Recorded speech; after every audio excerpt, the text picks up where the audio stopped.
ನಮಸ್ಕಾರ ಸ್ನೇಹಿತರೆ, ಸಿಇಟಿ ವಿದ್ಯಾರ್ಥಿಗಳು ಇದೊಂದು ಮಸ್ಟ್ ವಾಚ್ ವಿಡಿಯೋ ಅಂತ ಹಾಕಿದ್ದೆ. ಯಾಕಂದ್ರೆ ಇದು ವಿದ್ಯಾರ್ಥಿಗಳು ನೀವು ಕಾಲೇಜಸ್ಗೆ ಜಾಯಿನ್ ಆಗೋದಕ್ಕಿಂತ ಮುಂಚೆ ಈ ಕೆಲವೊಂದು ವಿಷಯ ಆದ್ರೆ ನಿಮ್ಗೆ ಗೊತ್ತಿರಬೇಕು. ಈ ಒಂದು ಗವರ್ನಮೆಂಟ್ ಬಗ್ಗೆ ನಿಮ್ಗೆ ಕೆಲವೊಂದು ವಿಷಯ ಆದ್ರೆ ಗೊತ್ತಿರಲೇಬೇಕು ವಿದ್ಯಾರ್ಥಿಗಳಿಗೆ.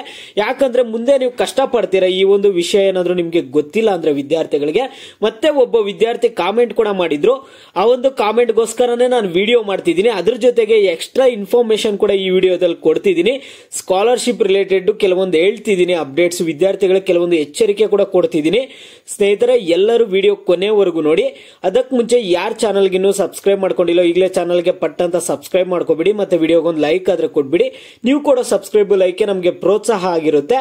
ಇದೇ ರೀತಿಯಾಗಿ ನೀವು ಸಬ್ಸ್ಕ್ರೈಬ್ ಲೈಕ್ ಮಾಡಿಕೊಂಡು ನಮಗೆ ಇದೇ ರೀತಿ ಸಪೋರ್ಟ್ ಮಾಡ್ತೀರಿ ಸ್ನೇಹಿತರೆ. ನೋಡಿ, ಈಗ ನಾನು ಡೈರೆಕ್ಟ್ ಆಗಿ ಟಾಪಿಕ್ ಗೆ ಬರ್ತೀನಿ. ಮೊದಲನೇದಾಗಿ ವಿದ್ಯಾರ್ಥಿಯ ಒಂದು ಕಾಮೆಂಟ್ ಅನ್ನ ತೋರಿಸ್ತೀನಿ. ಮತ್ತೆ ನಿಮ್ಗೆ ಎಲ್ಲ ಒಂದು ಸ್ಕಾಲರ್ಶಿಪ್ ರಿಲೇಟೆಡ್, ಗವರ್ನಮೆಂಟ್ ರಿಲೇಟೆಡ್ ಎಲ್ಲ ಮಾತಾಡ್ತೀನಿ. ಮೊದಲು ಆ ಒಂದು ಕಾಮೆಂಟ್ ಆದ್ರೆ ನಿಮ್ಗೆ ವಿದ್ಯಾರ್ಥಿಗಳಿಗೆ ತೋರಿಸ್ತೀನಿ ನೋಡಿ ಸ್ನೇಹಿತರೆ. ಇದು ಒಬ್ಬ ವಿದ್ಯಾರ್ಥಿ ಮಾಡಿರುವಂತಹ ಕಾಮೆಂಟ್ ಆಗಿದೆ. ಇದು ಯಾವ ವಿಡಿಯೋ ಕೆಳಗಡೆ ಕಾಮೆಂಟ್ ಮಾಡಿದ್ರು ಅಂದ್ರೆ, ಈ ಸರಿ ಇಂಜಿನಿಯರಿಂಗ್ ಕಾಲೇಜಸ್ ಸ್ಟಾರ್ಟ್ ಆಗುವಂತದ್ದು ಸ್ವಲ್ಪ ತಡವಾಗುತ್ತೆ ಅನ್ನುವಂತಹ ಒಂದು ವಿಡಿಯೋ ಮಾಡಿದ್ದೆ. ಆ ಒಂದು ವಿಡಿಯೋ ಕೆಳಗಡೆ ಪಾಪ ವಿದ್ಯಾರ್ಥಿ ಮಾಡಿರುವಂತಹ ಕಾಮೆಂಟ್ ಇದು ನೋಡಿ. ಇಲ್ಲಿ ಅವ್ರೇನಂತ ಕಾಮೆಂಟ್ ಮಾಡಿದ್ದಾರೆ ಅಂದ್ರೆ, ಅವರ ಪ್ರಾಬ್ಲಮ್ ಇಂದಾಗಿ ಲೇಟ್ ಆಗಿರೋದಕ್ಕೆ ನಾವಿಲ್ಲಿ ಲೋನ್ ಮತ್ತೆ ಬಡ್ಡಿ ಕಟ್ಟುತ್ತಿದ್ದೇವೆ ಈಗ ಆಲ್ರೆಡಿ. ಹಾಗಾಗಿ ಗವರ್ನಮೆಂಟ್ ಈ ಸಲ ಫೀಸ್ ಅಲ್ಲಿ ಕಡಿಮೆ ತಗೊಳ್ಳೋ ಹಾಗೆ ಒಂದು ವಿಡಿಯೋ ಮಾಡಿ ಬ್ರದರ್, ಏನಾದ್ರೂ ಗವರ್ನಮೆಂಟ್ ಗೆ ತಲುಪಬಹುದು ಅಂತ ಒಂದು ಕಾಮೆಂಟ್ ಆದ್ರೆ ಮಾಡಿದ್ದಾರೆ ವಿದ್ಯಾರ್ಥಿ.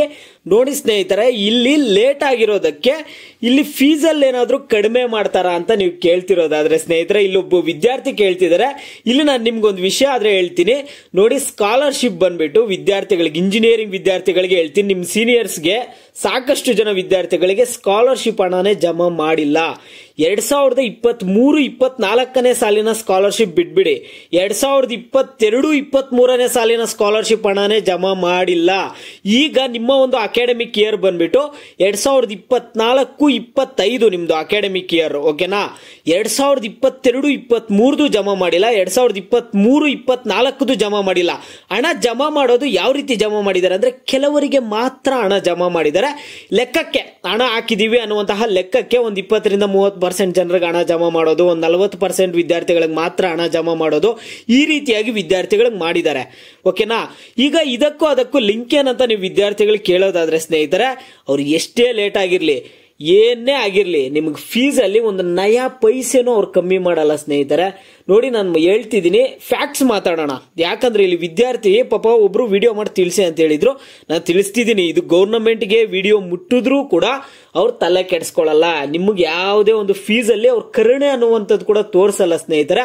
ಈಗ ನೀವೇನಾದ್ರೂ ಫೀಸ್ ಕಟ್ಟಲಿಲ್ಲ ಅಂದ್ರೆ, ಈಗ ನಿಮ್ಮ ಕಾಲೇಜಲ್ಲಿ ಸೀಟ್ ಸಿಗುತ್ತಲ್ಲ, ನೀವೇನಾದ್ರೂ ಫೀಸ್ ಕಟ್ಟಲಿಲ್ಲ ಅಂದ್ರೆ ನಿಮಗೆ ಕಾಲೇಜ್ ಸೀಟ್ ಅನ್ನೇ ಕ್ಯಾನ್ಸಲ್ ಮಾಡಿಬಿಡ್ತಾರೆ. ಯಾವುದೇ ಕರುಣೆ ಅನ್ನುವಂಥದ್ದು ಕೂಡ ಇರಲ್ಲ. ಫೀಸ್ ವಿಚಾರದಲ್ಲಂತೂ ವಿದ್ಯಾರ್ಥಿಗಳಿಗೆ ಸ್ಟ್ರಿಕ್ಟ್ ಆಗಿ ಫೀಸ್ ಕಟ್ಟಲೇಬೇಕು. ಈಗ ನೀವು PUC ಎಲ್ಲ ಓದ್ಕೊಂಡ್ ಬಂದಾಗ ನಿಮ್ಗೆ ಏನಾಗಿರುತ್ತೆ, ನೀವು PUC ಓದೋ ಕಾಲೇಜಸ್ ಎಲ್ಲ ಆಗಿರ್ಬೋದು, ನೀವು 10th ಎಲ್ಲ ಸ್ಕೂಲ್ಸ್ ಓದೋವಾಗ ಇನ್ಸ್ಟಾಲ್ಮೆಂಟ್ಸ್ ಅಲ್ಲಿ ಪೇ ಮಾಡ್ಕೊಂತಿರ್ತೀರ ಅಮೌಂಟ್, ಓಕೆನಾ. ಈಗ ನೀವು ಇಂಜಿನಿಯರಿಂಗ್ ಕಾಲೇಜಸ್ ಜಾಯ್ನ್ ಆಗ್ತಿದಿರಲ್ಲ, ಆ ರೀತಿಯಾಗಿ ನಡೆಯಲ್ಲ. ಒಂದೇ ಸರಿ ಫೀಸ್ ಪೇ ಮಾಡ್ಬಿಡ್ಬೇಕು. ನೀವು ಫೀಸ್ ಪೇ ಮಾಡ್ಲಿಲ್ಲ ಅಂದ್ರೆ ಆಲ್ ಟಿಕೆಟ್ ಕೂಡ ಕೊಡಲ್ಲ ಸ್ನೇಹಿತರೆ, ಅರ್ಥ ಮಾಡ್ಕೊಳ್ಳಿ. ನಾನು ಇಂಜಿನಿಯರಿಂಗ್ ಮಾಡೇ ಬಂದಿರುವಂತಹ ವಿದ್ಯಾರ್ಥಿ, ಆಲ್ ಟಿಕೆಟ್ ಕೂಡ ಕೊಡಲ್ಲ. ಇವಾಗ ಹೇಳ್ತಿದ್ದೀನಿ ನೋಡಿ ಸ್ನೇಹಿತರೆ, ಈ ರೀತಿಯಾಗಿ ಅಮೌಂಟ್ ಅಲ್ಲಂತೂ ಸ್ಟ್ರಿಕ್ಟ್ ಆಗಿರ್ತಾರೆ, ಓಕೆನಾ. ಮತ್ತೆ ಗವರ್ನಮೆಂಟ್ ಕಡೆ ಬರೋದಾದ್ರೆ, ಈಗ ಸ್ಕಾಲರ್ಶಿಪ್ ಹಣನ ನೆಟ್ಗೆ ಹಾಕ್ತಿಲ್ಲ. ಈಗ ಕಾಂಗ್ರೆಸ್ ಗವರ್ನಮೆಂಟ್ ಬಂದ್ಮೇಲೆ ಅಂತೂ ನೆಟ್ಗೆ ಸ್ಕಾಲರ್ಶಿಪ್ ಹಣನೇ ಜಮಾ ಮಾಡ್ತಿಲ್ಲ ವಿದ್ಯಾರ್ಥಿಗಳಿಗೆ. ನಾನೀಗ ಆ ಪಾರ್ಟಿ ಈ ಪಾರ್ಟಿ ಅಂತ ಭೇದ ಭಾವದಿಂದ ಮಾತಾಡ್ತಿಲ್ಲ. ಈಗ ಕಾಂಗ್ರೆಸ್ ಗ್ಯಾರಂಟಿ ಯೋಜನೆಗಳು ಕೊಟ್ಟಿದ್ರು, 5 ಗ್ಯಾರಂಟಿ ಯೋಜನೆಗಳು ಕೊಟ್ಟಿದ್ದಾರೆ ಕಾಂಗ್ರೆಸ್ ಕಡೆಯಿಂದ. ಗ್ಯಾರಂಟಿ ಯೋಜನೆಗಳು ಬಂದಾಗಿಂದ ವಿದ್ಯಾರ್ಥಿಗಳಿಗೆ ಸರಿಯಾಗಿ ಸ್ಕಾಲರ್ಶಿಪ್ ಹಣನೇ ಜಮಾ ಮಾಡ್ತಿಲ್ಲ. ಬೇರೆ ಯೋಜನೆ, ಆ ಯೋಜನೆ ಎಲ್ಲಾ ಒಂದು ಹಣವನ್ನ ತಗೊಂಡ್ಬಂದು ಇಲ್ಲಿ ಗ್ಯಾರಂಟಿ ಯೋಜನೆಗಳಿಗೆ ಕೊಟ್ಕೊಳ್ತಿದ್ದಾರೆ, ಹಣ ಆದ್ರೆ ಕೊಡ್ತಿಲ್ಲ. ಇದೊಂದು ಯಾಕೆ ನಿಮ್ಗೆ ಹೇಳ್ತಿದ್ದೀನಿ ಅಂದ್ರೆ ಸ್ನೇಹಿತರೆ, ಈ ಸ್ಕಾಲರ್ಶಿಪ್ ವಿಷಯ ಇವೆಲ್ಲ ನಿಮ್ಗೆ ಯಾಕೆ ಹೇಳ್ತಿದ್ದೀನಿ ಅಂದ್ರೆ, ಏನಾಗ್ತಿತ್ತಂದ್ರೆ ನಿಮ್ಮ ಸೀನಿಯರ್ಸ್ ಎಲ್ಲ ಇದ್ದಾಗ ಕಳೆದ 2 ವರ್ಷದ ಹಿಂದೆ ವಿದ್ಯಾರ್ಥಿಗಳೆಲ್ಲ ಏನ್ ಮಾಡ್ತಿದ್ರು ಅಂದ್ರೆ, ಪಾಪ ದುಡ್ಡಿಗೆ ಸಮಸ್ಯೆ ಆಗಿ ಎಜುಕೇಶನ್ ಲೋನ್ ಮಾಡಿಸ್ಕೊಂತಿದ್ರು. ಎಜುಕೇಶನ್ ಲೋನ್ ಮಾಡಿಸ್ಕೊಳ್ಳುವಾಗ ಏನ್ ಮಾಡ್ತಿದ್ರು ಅಂದ್ರೆ, ಫುಲ್ ಅಮೌಂಟ್ ಎಜುಕೇಶನ್ ಲೋನ್ ಮಾಡಿಸ್ತಿರ್ಲಿಲ್ಲ. ಸ್ಕಾಲರ್ಶಿಪ್ ಪಕ್ಕ ಬರುತ್ತಂತ ಗೊತ್ತಿರುತ್ತೆ, ಅದರಿಂದ ಆ ಒಂದು ಸ್ಕಾಲರ್ಶಿಪ್ ಹಣ ಈಗ ಒಂದು 20,000 ಬರ್ತಿದ್ಯಾ, ಎಜುಕೇಶನ್ ಲೋನ್ ಮಾಡಿಸೋವಾಗ ಒಂದು ವರ್ಷಕ್ಕೆ 1 ಲಕ್ಷ ಮಾಡಿಸ್ತಿದ್ದಾರೆ ಅನ್ಕೊಳ್ಳಿ ಎಜುಕೇಶನ್ ಲೋನ್. ಒಂದು 20,000 ಸ್ಕಾಲರ್ಶಿಪ್ ಬರ್ತಿದ್ಯಾ, ಬರೀ 80,000 ಮಾತ್ರ ಎಜುಕೇಶನ್ ಲೋನ್ ಮಾಡಿಸ್ಕೊಂಡು 80,000ಕ್ಕೆ 20,000 ಆಡ್ ಮಾಡಿ ಫೀಸ್ ಪೇ ಮಾಡ್ಕೊಂತಿದ್ರು ಪಾಪ ಎಷ್ಟೋ ಜನ ಬಡ ವಿದ್ಯಾರ್ಥಿಗಳು. ಆದ್ರೆ ಈ ಬಾರಿ ಸ್ಕಾಲರ್ಶಿಪೇ ಕೊಡ್ತಿಲ್ಲ. ಆ ರೀತಿಯಾಗಿ ಹೆಂಗ್ ಮಾಡಕ್ಕಾಗುತ್ತೆ ಹೇಳಿ? ಈ ರೀತಿಯಾಗಿ ಎಜುಕೇಶನ್ ಲೋನ್ ಮಾಡಿಸ್ಕೊಳ್ಳೋ ವಿದ್ಯಾರ್ಥಿಗಳು ನಿಮ್ದು ಫೀಸ್ ಎಷ್ಟಿರುತ್ತೋ ಅಷ್ಟಿಗೂ ಲೋನ್ ಮಾಡಿಸ್ಕೊಳ್ಳಿ. ಎಷ್ಟೋ ಜನ ವಿದ್ಯಾರ್ಥಿಗಳು ಲಾಸ್ಟ್ ಇಯರ್ ಆಗಿರ್ಬೋದು, ಅದ್ರ ಹಿಂದಿನ ವರ್ಷ ಎಲ್ಲ ಏನ್ ಮಾಡ್ತಿದ್ರು ಅಂದ್ರೆ ಸ್ಕಾಲರ್ಶಿಪ್ ಹಣ ಬರುತ್ತೆ, ಸ್ಕಾಲರ್ಶಿಪ್ ಹಣದ ಜೊತೆ ಫೀಸ್ ಪೇ ಮಾಡೋಣ ಅನ್ಬಿಟ್ಟು ಆ ರೀತಿಯಾಗಿ ಒಂದು ಎಜುಕೇಶನ್ ಲೋನು ಫೀಸ್ ಅಮೌಂಟ್ ಬಿಟ್ಬಿಟ್ಟು ಫೀಸ್ ಅಮೌಂಟಿಗೆ 1 ಲಕ್ಷ ಇದ್ರೆ ಬರೀ ಒಂದು 80,000 ಮಾತ್ರ ಒಂದು ಎಜುಕೇಶನ್ ಲೋನ್ ಅನ್ನ ಮಾಡಿಸ್ಕೊಂತಿದ್ರು. ಈ ರೀತಿಯಾಗೆಲ್ಲ ಆಗ್ತಿತ್ತು ಸ್ನೇಹಿತರೆ. ಸ್ಕಾಲರ್ಶಿಪ್ ಹಣ ಜಮಾ ಮಾಡ್ತಿಲ್ವಾ ಅಂದ್ರೆ ಜಮಾ ಮಾಡ್ತಿದ್ದಾರೆ. ಹೆಂಗ್ ಜಮಾ ಮಾಡ್ತಿದ್ದಾರೆ ಅಂದ್ರೆ ಕೇವಲ ಒಂದು 40% ವಿದ್ಯಾರ್ಥಿಗಳಿಗೆ ಹಣ ಜಮಾ ಮಾಡ್ಬಿಡ್ತಾರೆ, ಬೇರೆ ವಿದ್ಯಾರ್ಥಿಗಳಿಗೆ ಜಮಾ ಮಾಡ್ತಿಲ್ಲ. ನಮ್ಮ ಚಾನಲ್ ಅಲ್ಲಿ ನೋಡಬಹುದು, ನಾನು ಸ್ಕಾಲರ್ಶಿಪ್ ವಿಡಿಯೋಸ್ ಎಲ್ಲ ಮಾಡ್ತಿರ್ತೀನಿ. ಅಲ್ಲಿ ಎಷ್ಟೋ ಜನ ಕಾಮೆಂಟ್ ಮಾಡ್ತಿರ್ತಾರೆ, ಬ್ರೋ ಹೋಗಿ ಪ್ರೊಟೆಸ್ಟ್ ಮಾಡೋಣ ಅನ್ಬಿಟ್ಟು.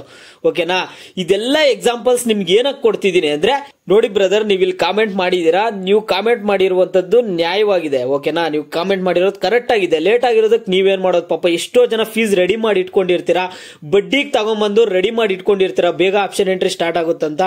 ಅದರಿಂದ ಇಲ್ಲಿ ಫೀಸ್ ಅಲ್ಲಂತೂ ಅವ್ರು ಕಮ್ಮಿ ಮಾಡಲ್ಲ, ಅವ್ರ ಮುಲಾಜೆ ನೋಡಲ್ಲ ಸ್ನೇಹಿತರೆ. ಫೀಸ್ ಅಲ್ಲಂತೂ ಮತ್ತೆ ಹೇಳ್ತಿದೀನಿ, ಅವ್ರ ಫೀಸ್ ಅಲ್ಲಿ ಮುಲಾಜೆ ನೋಡಲ್ಲ. ಫೀಸ್ ಕಟ್ಟಿದ್ರ ಸೀಟ್ ಕೊಡ್ತಾರೆ, ಇಲ್ಲ ಸೀಟ್ ಕೊಡಲ್ಲ, ಗೆಟ್ ಔಟ್ ಅಂತಾರೆ. ಇದೇ ರೀತಿ ಪರಿಸ್ಥಿತಿ ಆದ್ರೆ ಇದೆ. ದುಡ್ಡು ಕೊಟ್ರೇನೆ ನಿಮ್ಮ colleges next 2nd year 3rd year engineering ಅಲ್ಲಿ ನೀವು ಇಂಜಿನಿಯರಿಂಗ್ ಮಾಡ್ತಿರ್ತೀರಾ, ಲೈಕ್ ಫಸ್ಟ್ ಇಯರ್ ಏನೋ ಇಲ್ಲಿಂದ ಫೀಸ್ ಪೇ ಮಾಡ್ಕೊಂಡು ಹೋಗ್ತೀರಾ.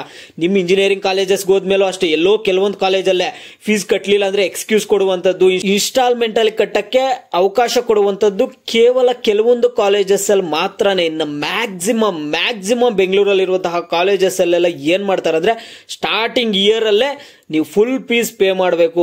ಫೀಸ್ ಪೇ ಮಾಡ್ಲಿಲ್ಲ ಅಂದ್ರೆ ಫೈನ್ ಹಾಕ್ತಿರ್ತಾರೆ. ಒಂದ್ ದಿನಕ್ಕೆ 100 ರೂಪಾಯಿ ಫೈನ್ ಬೀಳುತ್ತೆ, ಎಕ್ಸ್ಟ್ರಾ ಏನೇನೋ ರೂಲ್ಸ್ ಇಡ್ತಿರ್ತಾರೆ ಸ್ನೇಹಿತರೆ. ದುಡ್ಡಿನ ವಿಷಯದಲ್ಲಿ ಸ್ವಲ್ಪ ದುಡ್ಡು ರೆಡಿ ಮಾಡಿ ಇಟ್ಕೊಂಡಿರಿ. ಇವ್ರ ದುಡ್ಡಿನ ವಿಷಯದಲ್ಲಿ ಯಾವುದೇ ಕಾರಣಕ್ಕೂ ಕಡಿಮೆ ಮಾಡಲ್ಲ, ಯಾವುದೇ ಕಾರಣಕ್ಕೆ ಕರುಣೆ ಕೂಡ ತೋರ್ಸಲ್ಲ, ಕಡಿಮೆನೂ ಮಾಡಲ್ಲ ಸ್ನೇಹಿತರೆ. ಓಕೆನಾ, ಅರ್ಥ ಆಯ್ತು ಅನ್ಕೊಳ್ತೀನಿ, ನಿಮ್ಗೆ ಸ್ವಲ್ಪನಾದ್ರೂ ಹೆಲ್ಪ್ ಆಯ್ತು ಅನ್ಕೊಳ್ತೀನಿ. ನೋಡಿ ಸ್ನೇಹಿತರೆ, ಸಾಕಷ್ಟು ಜನ ವಿದ್ಯಾರ್ಥಿಗಳು ಫೇಸ್ ಕ್ಯಾಮ್ ವಿಡಿಯೋ ಮಾಡಿ ಬ್ರೋ ಅಂತ ಹೇಳ್ತಿರ್ತೀರಾ. ನಿಮಗೆ ಶೀಘ್ರದಲ್ಲೇ ನಮ್ಮ ಒಂದು ಚಾನಲ್ ಕಡೆಯಿಂದ ನಾವು ಫೇಸ್ ಕ್ಯಾಮ್ ವಿಡಿಯೋಸ್ ಕೂಡ ಕೊಡ್ತೀವಿ. ವಿದ್ಯಾರ್ಥಿಗಳಿಗೆ ಹೆಲ್ಪ್ ಆಗುವಂತಹ ವಿಡಿಯೋಸ್ ಬರ್ತಿರುತ್ತೆ. ಚಾನಲ್ಗೆ ಸಬ್ಸ್ಕ್ರೈಬ್ ಮಾಡ್ಕೊಳ್ಳಿ. ಈ ವಿಷಯ ಎಲ್ಲರಿಗೂ ಗೊತ್ತಾಗ್ಲಿ, ಆದಷ್ಟು ವಿಡಿಯೋನ ಶೇರ್ ಮಾಡಿ ಸ್ನೇಹಿತರೆ. ನಿಮ್ಗೆ ಗೊಂದಲ ಪಡಿಸ್ಬೇಕು, ನಿಮ್ಗೆ ಭಯ ಪಡಿಸ್ಬೇಕು ಅಂತ ನಾನು ಈ ವಿಷಯಗಳನ್ನೆಲ್ಲ ಹೇಳ್ತಿಲ್ಲ. ನಾನು ಈ ಒಂದು ಕಷ್ಟಗಳನ್ನ ಎದುರಿಸಿ ಬಂದಿದ್ದೀನಿ, ಅದಕ್ಕೆ ನಿಮ್ಗೆ ಹೇಳ್ತಿದ್ದೀನಿ. ನಾನು ಇಂಜಿನಿಯರಿಂಗ್ ಮಾಡ್ಬೇಕಾದ್ರೆ ಈಗ ಸಿಇಟಿ ಮುಖಾಂತರನೇ ನಾನು ಸೀಟ್ ತಗೊಂಡು ಹೋಗಿದ್ದೆ. ಆಗ ಓಕೆನಾ, ಸಿಇಟಿ ಫೀಸ್ ನನಗೆ ಎಷ್ಟಿತ್ತು ಆ ಫೀಸ್ ಎಲ್ಲ ಪೇ ಮಾಡಿದ್ದೆ. ಅವಾಗ ಸ್ವಲ್ಪ ರೂಲ್ಸ್ ಎಲ್ಲ ಚೇಂಜ್ ಇತ್ತು ಬಿಡಿ. ನಂದು ಸಿಇಟಿ ಫೀಸ್ ನಾನು ಪೇ ಮಾಡಿದ್ದೆ. ಅವಾಗ ಕಾಲೇಜಲ್ಲಿ ಫೀಸ್ ಪೇ ಮಾಡಬೇಕಿತ್ತು, ಕಾಲೇಜ್ ಫೀಸು. ಓಕೆನಾ, ನಾನು ಸಿಇಟಿ ಫೀಸ್ ಪೇ ಮಾಡಿಬಿಟ್ಟು ಮತ್ತೆ ಕಾಲೇಜಲ್ಲಿ ಫೀಸ್ ಪೇ ಮಾಡಕ್ಕೆ ಒಂದು 20,000 ತಗೊಂಡು ಹೋಗಿದ್ದೆ. ಅಲ್ಲಿ ಏನ್ ಹೇಳಿದ್ರು ಅಂದ್ರೆ 20,000 ಅಲ್ಲ 30,000 ಅಂತ ಹೇಳಿದ್ರು. ಮತ್ತೆ ವಾಪಸ್ ಕಳಿಸಿದ್ರು. ನಾನು ಬೆಂಗಳೂರಿಂದ ಮತ್ತೆ ಮನೆಗೆ ವಾಪಸ್ ಬಂದು 10,000 ರೆಡಿ ಮಾಡ್ಕೊಂಡು ಮತ್ತೆ ಲಾಸ್ಟ್ ದಿನ ಇತ್ತು ಹೋಗಿ ಕಾಲೇಜಿಗೆ ರಿಪೋರ್ಟ್ ಹಾಕಿ. ನಿಮ್ಗೆ ಕಾಲೇಜ್ಗೆ ಹೋಗಿ ರಿಪೋರ್ಟ್ ಹಾಕಕ್ಕೂ ಲಾಸ್ಟ್ ಡೇಟ್ಸ್ ಇರುತ್ತೆ. ಓಕೆನಾ, ಒಂದ್ 2-3 ದಿನ ಟೈಮ್ ಕೊಟ್ಟಿರ್ತಾರೆ. ಈ ರೀತಿಯಾಗಿ ರಿಪೋರ್ಟ್ ಹಾಕಕ್ಕೂ ಒಂದು ಲಾಸ್ಟ್ ಡೇಟ್ ಆದ್ರೆ ಇರುತ್ತೆ. ಮತ್ತೆ ರೆಡಿ ಮಾಡ್ಕೊಂಡು ಅರ್ಜೆಂಟ್ ಆಗಿ ಅಮೌಂಟ್ ರೆಡಿ ಮಾಡ್ಕೊಂಡು ಹೋಗಿ ಆಗೆಲ್ಲ ತುಂಬಾನೇ ಕಷ್ಟಪಟ್ಟಿದ್ದೆ. ಅದರಿಂದ ಚಾನಲ್ ಸ್ಟಾರ್ಟ್ ಮಾಡಿದ್ ಕೂಡ ಅದರಿಂದಾನೆ. ಎಷ್ಟೋ ಜನ ವಿದ್ಯಾರ್ಥಿಗಳಿಗೆ ದುಡ್ಡಿನ ಸಮಸ್ಯೆ ಇರುತ್ತೆ, ಫ್ರೀ ಹಾಸ್ಟೆಲ್ ಪಡ್ಕೊಳ್ಳೋದು ಗೊತ್ತಿರಲ್ಲ, ಸ್ಕಾಲರ್ಶಿಪ್ ಹಣ ಪಡ್ಕೊಳ್ಳೋದು ಗೊತ್ತಿರಲ್ಲ. ಇವೆಲ್ಲ ಅಪ್ಡೇಟ್ಸ್ ನಿಮ್ಗೆ ಕೊಡ್ಬೇಕಂತಾನೆ ನಾನು ಚಾನಲ್ ಆದ್ರೆ ಸ್ಟಾರ್ಟ್ ಮಾಡಿರುವಂತದ್ದು ವಿದ್ಯಾರ್ಥಿಗಳೇ. ನೋಡಿ, ಮತ್ತೆ ಎಜುಕೇಶನ್ ಲೋನ್ ಬಗ್ಗೆ ಸಾಕಷ್ಟು ಜನ ವಿದ್ಯಾರ್ಥಿಗಳು ಕಾಮೆಂಟ್ ಮಾಡ್ತಿರ್ತೀರಾ. ನಿಮಗೆ ಎಜುಕೇಶನ್ ಲೋನ್ ಬಗ್ಗೆ ಕೂಡ ನಾನು ಮುಂದಿನ ವಿಡಿಯೋಸ್ ಅಲ್ಲಿ ತಿಳಿಸ್ಕೊಡ್ತೀನಿ, ಅದು ಯಾವ ರೀತಿ ಅಪ್ಲೈ ಮಾಡೋದು ಏನು ಅಂತ. ನೀವು ಸಬ್ಸ್ಕ್ರೈಬ್ ಮಾಡಿ, ವಿಡಿಯೋಗೆ ಲೈಕ್ ಕೊಟ್ಟು ಇದೇ ರೀತಿ ಸಪೋರ್ಟ್ ಮಾಡ್ತೀರಿ. ಸಿಗೋಣ ನೆಕ್ಸ್ಟ್ ವಿಡಿಯೋದಲ್ಲಿ.